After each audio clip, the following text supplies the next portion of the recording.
Creativity is an addiction. You need it. You have to have it. You crave it. You also want to push it away and get away from it as far as you can.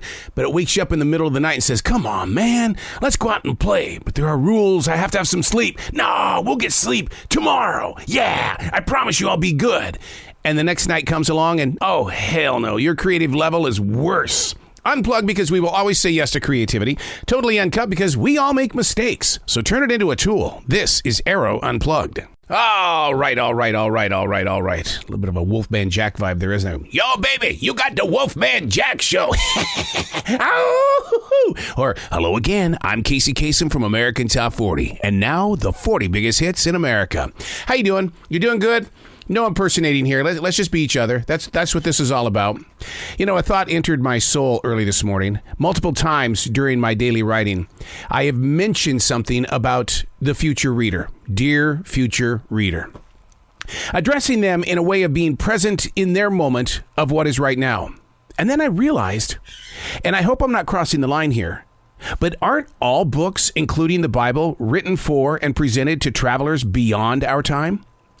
As a writer, the experience of putting thoughts and visions onto a page is like stepping free from reality to locate the language that connects the future with its own conversations. I talk with journalists every day around the world who work on stories 2 to 5 years before they're released to the public. And once in front of future receivers, it becomes our now, and it took 2 to 5 years to get there to ignite that path. The journey is an inspiration. To remain loyal to a person you may never meet.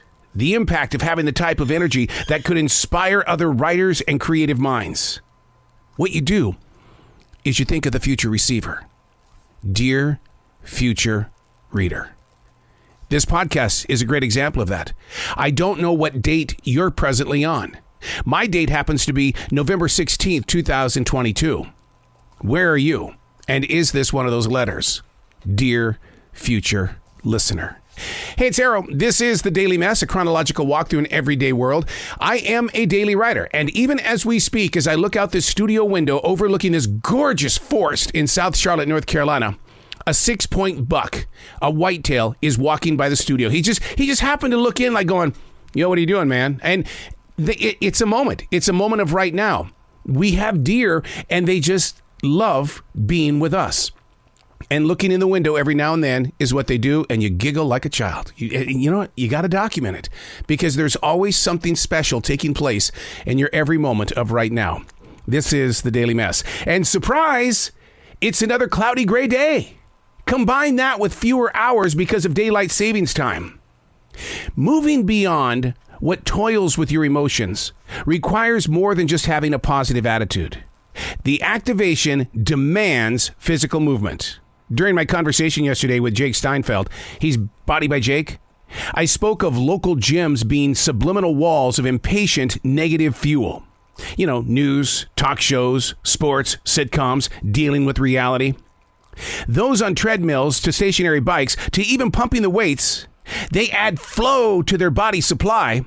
But the thing is, though, is that their minds are being fed with CNN, Fox News, Maury Povich, and whatever else is going to bring content into their system of choice. It's not just a cloudy day that physically poisons the presence of what is next in your steps. I'm easily swayed by the emotions that an old TV show concentrates on. And the show was from the 1950s. I mean, talk about limited light. These shows are in black and white.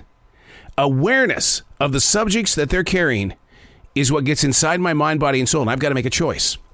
Allow it to affect me, try to shove it to the side and say we'll deal with it later, or reach for the remote and get off the subject. You've got to learn how to plant love in your heart. So how do you do that, right? I mean, it seems like it should be something that we could be doing overnight, right? No. Learning how to plant love in your heart requires a constant conversation with the self you are. Now, that in itself is a lot of work, because there's a lot of ego involved in the very beginning steps, because you don't want to injure yourself, but then again, you want to cut right in and get to the chase. When you try to build up that relationship with the inner part of your body, the goal is to make sure that you have a daily discipline, a daily diet of you having a physical conversation, which is the reason why I keep a defrag journal. The defrag journal is if I'm questioning something that's in my mind, rather than running onto Google running to those places where you're going to get the poison. What I do is I try to figure it out first. I try to ask the question on the page and then come up with an answer. It may be wrong. And then when it is wrong, then I go searching. I don't sit there and say, well, I don't like the way the light is coming through the living room right now. Does it affect my emotions? Okay, let me go to Google. And, no. Learning how to plant love in your heart is knowing that you love your heart. You love what your body is doing. How do you know when you're doing it right? There's an essence about what you're carrying forward. There's an energy that people become attracted to. Well, what if I'm an introvert and I don't want people around me? That's a choice. That is a choice. Because I'm going to give you one of the greatest people on the planet when it comes to being an introvert of sorts, somebody who was very shy. They would have been very, very, very happy to stay on a farm raising horses and dogs. But no, that all changed. This one person who really was so shy and was such an introvert became the Queen of England, Elizabeth. So shy, and yet she was so giving to the rest of the planet. Planting love in your heart starts with a conversation with yourself. I'm Arroe, and that's the Daily Mess.